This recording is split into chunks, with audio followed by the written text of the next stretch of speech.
Yes, I'm waiting a few seconds to make sure that the live stream is operational. And it's Sunday morning, October 30th, 2022. And I guess I'm back to making some political and military commentary. Uh, Sometimes I just can't avoid it. Hello, everyone, as you come in. Thank you for letting me know I'm 5 by 5. I'll try to talk up a little louder. I'm out and about, and I'm facing the sun, so you might get a little difficulty in the image. But let me go ahead and get to it. As you can see from the topic here, uh, I've called it the best and the brightest, a U.S. jest. Frankly, it's a U.S. lie. Our political system is totally a joke, and it's an embarrassment, and it's so corrupt and so evil. I've had good friends and some really well-known political commentators and analysts say I shouldn't say that because it could cause me trouble. Well, so what, you know. But what I'm referring to specifically is this, and I'm not making fun of anybody's medical condition. I'm not saying that they're bad because of their medical condition or whatever. But to realize that John Fetterman remains the lieutenant governor, or got there ever, the lieutenant governor of Pennsylvania, or that Joe Biden, in his obvious dementia, got into the presidency and even worse, remains there, shows you that you're being told that your votes don't matter, that the deep state, the administrative state, is in control, and they're not going to listen to you. And they put these basic empty suits out there to make you think that you have representation, so that then they can do whatever they want. And I know most of you know that.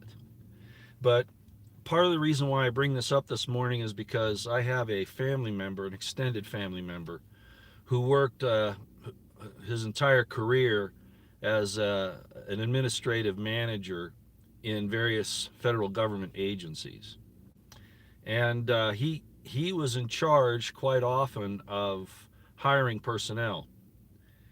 And I can honestly say that he was not one who would allow the good old boy network to work. He was honest and looking for the best and the brightest to take over government positions to properly and lawfully serve the American people.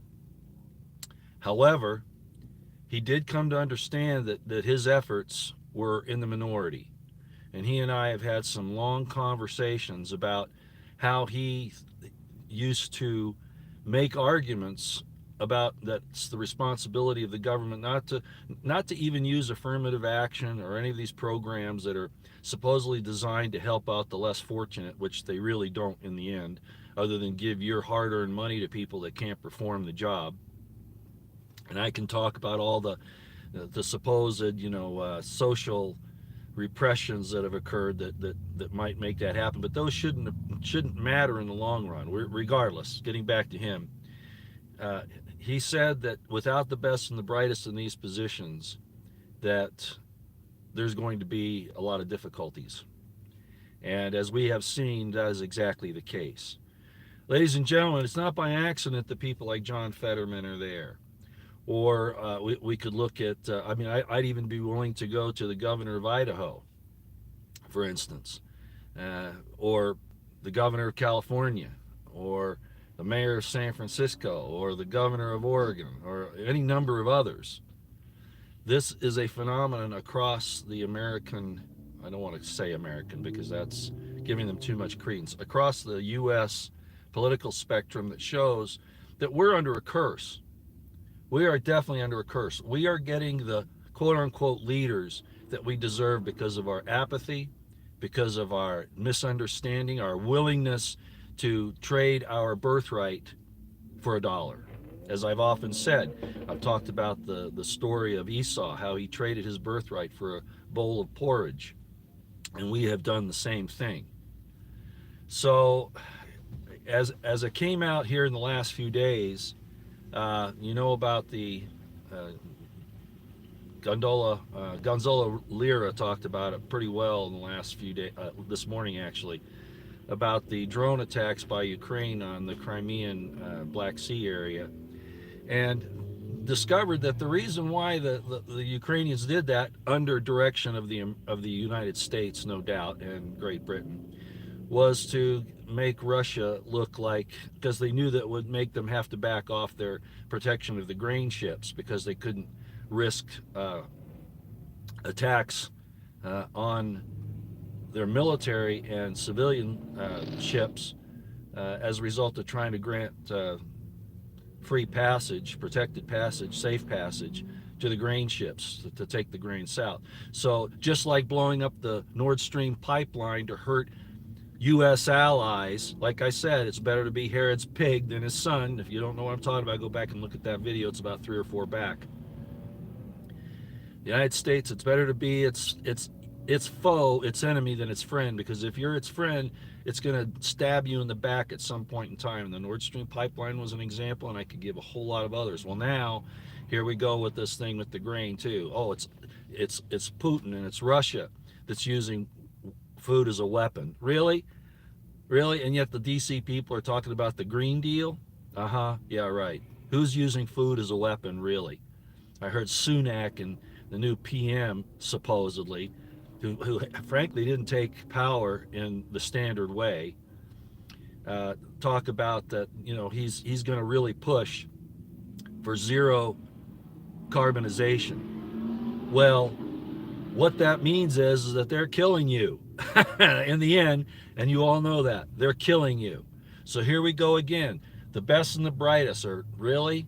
He might know a lot about economics and those kinds of things, but he's a murderer. He's a mass murderer, just like Klaus Schwab and Harari and Soros and the rest of these clowns, and the IC across the board. So the best and the brightest have disappeared from the political spectrum. Oh, we have a few, but of course they're never going to gain real political power unless something drastic happens to change the course that we're on.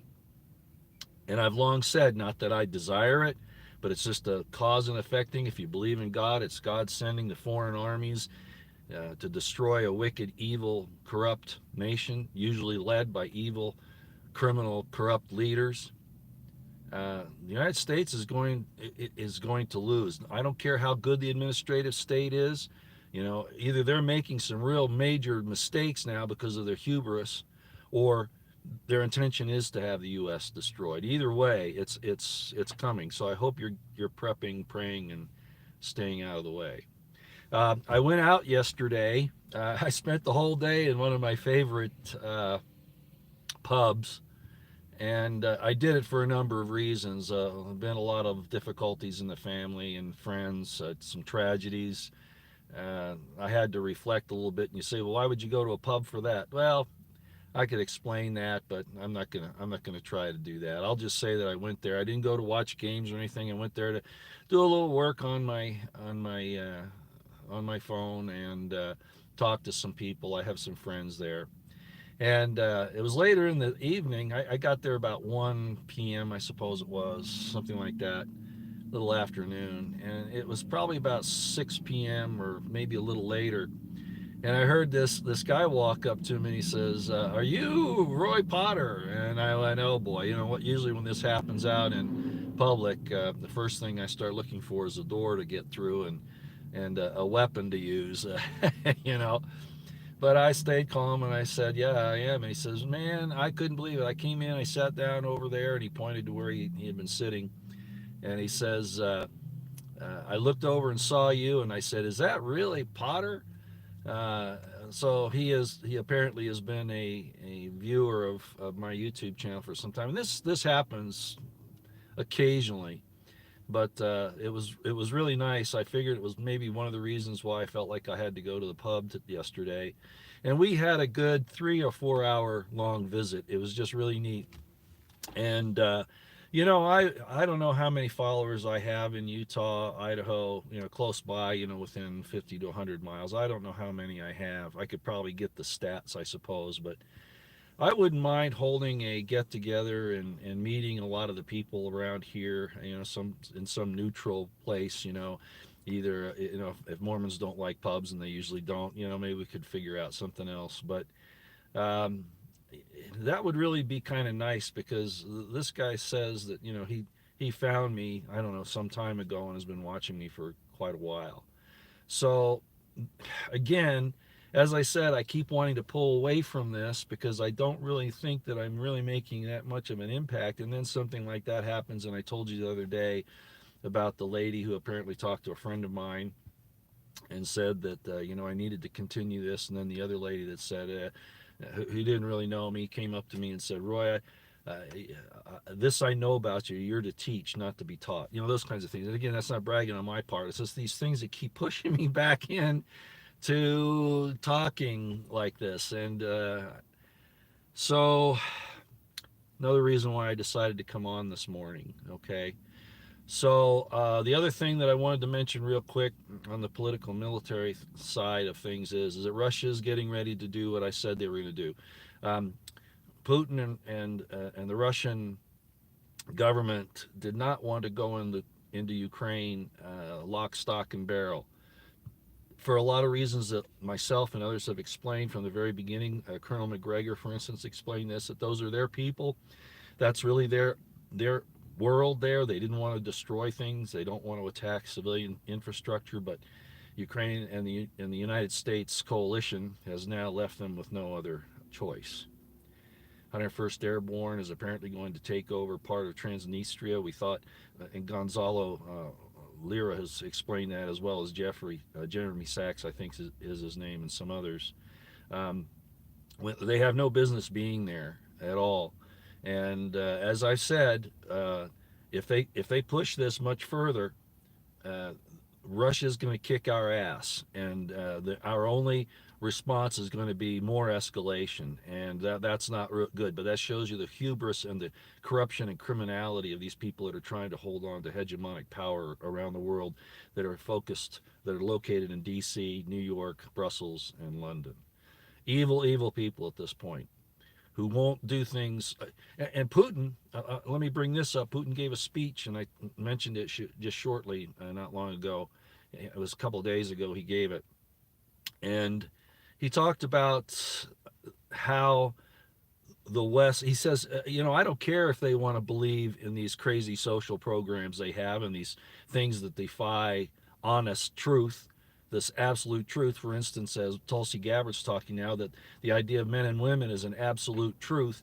And there are forces in this country, and not just the Democrats, okay? There are a lot of Republicans that have fallen for this bullshit too. That, these things, just like Isaiah said, they would think to change times and laws. That men and women, can be 150 genders, for instance, all that. Putin discussed that. And, despite what you might think of Putin or whatever the propaganda of the West has said about him, that guy can put everything out, lay it out logically and in an order that's understandable. He talks very intelligently. He's got his facts together, and he walks and carries himself with confidence. You compare that to Joe Biden. You compare that to, well, just about anybody else. And there aren't any Western leaders anywhere like this. Honestly, Tulsi Gabbard's pretty dang close. Do I still trust her? Do I trust her at this point? She still has to do a few more things for me to think that she's really genuine. But, I am watching her, as I've said all along. She has said some things about the WEF and pulled away from, but she needs to name names, name places, and explicitly explain what their objectives are. Okay? All right. Well, anyway, another thing that happened is Putin, again, his address to this group. You can't really find a transcript very easily. You'd have to go on the official Russian government website to TASS or some others who have made the transcript or explained the translation. But Somebody who's giving some good information on that is Alexander Mercouris, who I've mentioned a number of times. He's part of the Duran. I mentioned him and the Duran and Alex Christoforou many times. They do a really good job, as does Redacted. And there's some others, but those are the kind of the ones I've been paying attention to lately for a number of reasons. But after Putin's speech, the New York Times, that rag, that thing that could be used better as toilet paper, came out and said that, well, what Putin was doing was appealing to the conservative elements in the United States. The New York Times says that Putin is appealing, delivered that information to the conservative elements of the United States. Well, you know what I find interesting about that? Why isn't our government? Why isn't Biden? Why aren't other members of our government appealing to our conservative traditional values? Call them Christian if you want. Call them about liberty. Call them about, the men are men and women are women and the sheep aren't afraid, Why is it that they hate Putin so much? And why is it that even more so, they're accusing him of appealing to the conservative element in the United States? Well, it's because we're going back, as we've seen, they haven't relinquished it yet. They're going back to that anybody who believes in the Constitution, in God, in men and women, and the right relationships, and the right for parents to have responsibility and the right to raise their children as they see fit. All of those things, if you believe those things, you're a Russia file. You're a Putinist. So just like they went after anybody who thought that the election in 2020 was rigged, now they're going to say that anybody who believes these things and pushes these things that Putin talks about is Russian propaganda and are enemies of the state, insurrectionists, seditionists, etc. This is very serious. I still don't know at this point. I still don't know if there are going to be midterms. If you talk about these things, you're a seditionist. Yet Hillary Clinton talked about a stolen election, even if it wasn't true. And now we have evidence, and of course, what do? They censor us on here, which will probably happen to this as well. But I have some suspicions, and even if the midterms do occur, we're already seeing signs that there are problems. And this thing with John Fetterman and Oz is just a perfect zero. I don't like Oz. I can't believe it. You mean out of everybody in the United States, the only people that we can find to run for political office are these morons and these cheap tricks? And then you wonder why we're in so much trouble. Yeah. So, again, they're back to that thing now that Putin's appealing to the conservative elements in the U.S. and that shows that we're Russiophiles, Putinists, and seditionists. So it's not getting any better. That's probably all I really need to talk about today. It's bright out here, so I'm not really able to see much on there. And I apologize for that. It's hard to see the chat statements. I can kind of make them out, but not really well. I'll end on one other thing. And again, I know I talk about this subject all the time. It's gotten to be it's not an obsession. It's because I consider it that important. The same thing I've talked about over several videos over the last couple of weeks and somewhat in the past. And I don't know if I should do this, but I'm considering having one more video about this virginity issue in Christian legend and Christian scripture and Christian thought. I'm thinking about doing one more, and I don't know if anybody can stomach having another one of those, but it's some information that I've held on to for a long time, and I'm reticent to bring it forward not because I really care about what you think about me, but I'm worried about how it might affect, because I know I've already if I haven't challenged the ideas or even faith of some people at this point with what I've said, a lot of times they can just turn around and call me a heretic, or a liar or deceiver, whatever, and that relieves their cognitive bias, I suppose. But this one, this information could be very detrimental to even the most stalwart, independent thinkers.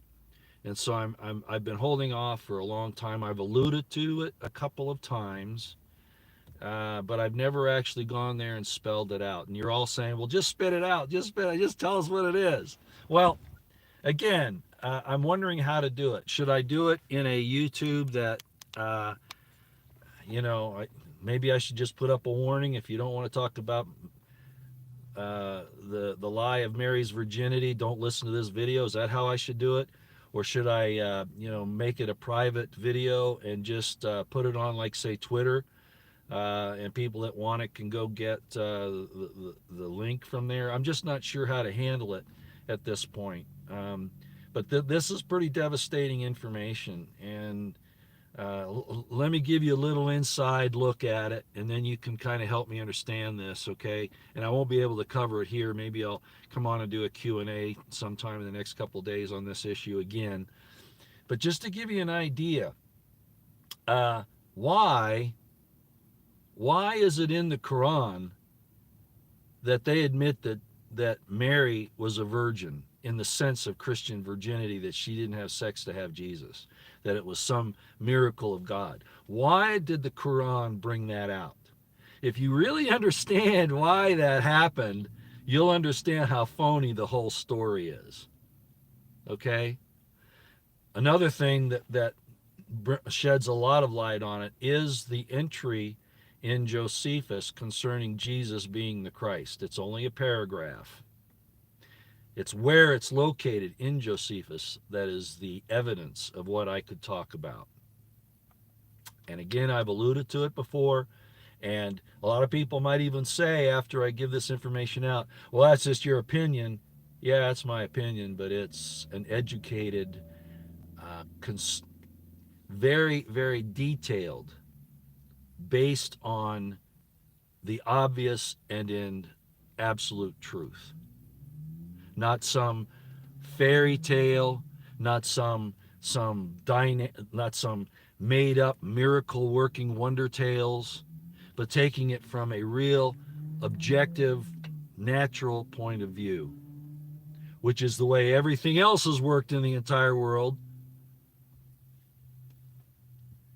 As a matter of fact, Dr. Robert Eisenman, who is, like I've told you about in my Eisenman series, is one of the world's foremost authorities on the Dead Sea Scrolls, and who is my mentor. After I wrote my book, The Crimson Thread, or before I published it, I sent it to him for review. And he read it, and of course we talked about it. He had me make a few minor changes, nothing major, because he said the work that I did was phenomenal. And I could tell you more information about that, but that's basically what it is. He said, your insight as a military officer into and in your spiritual studies over the years, and where you've been in the world and what you've seen, all of that added to a very objective and common sense approach to those situations that happened in the first century, including the development of Christianity and what it actually became. But one of the things he mentioned, I kind of just said it, was that my rendition doesn't depend on miracle working wonder tales to show the wonderful teachings and value and the actual, and of course he was a Jew, so he didn't believe anything about Jesus other than maybe being a prophet, and a minor one at that. But he basically said, that I gave some real credence to the real story, without the use of these miracle working wonder tales, fairy tales. So again, this question of human sexuality and this entire made up scheme of Mary's virginity and her own immaculate conception. I can hear Catholics already saying here. I can hear them saying heresy, heresy. I don't care. You know, I was a Catholic once, you know, and looking at the state of the Catholic Church now, frankly, you should be ashamed of yourself to think that that hasn't influenced your origins, or that your origins weren't influenced by that. And that's the case for all Christianity. I'm not just picking on the Catholics. The Protestants came out of Catholicism.